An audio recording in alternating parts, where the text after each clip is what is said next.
আল্লাহুম্মা আমিন। বিসমিল্লাহির রহমানির রহিম।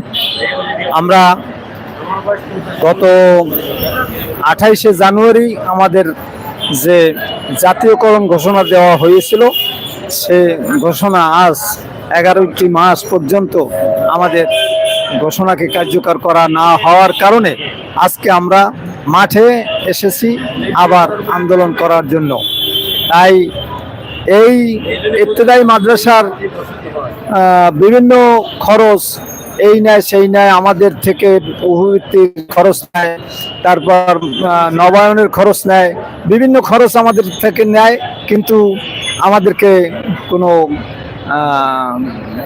গেজেট এখন পর্যন্ত প্রকাশ করে নাই, যার জন্য আমরা আজকে মাঠে নামতে বাধ্য হয়েছি। আমরা যেভাবে হোক, আমরা যতদিন পর্যন্ত আমাদেরকে এই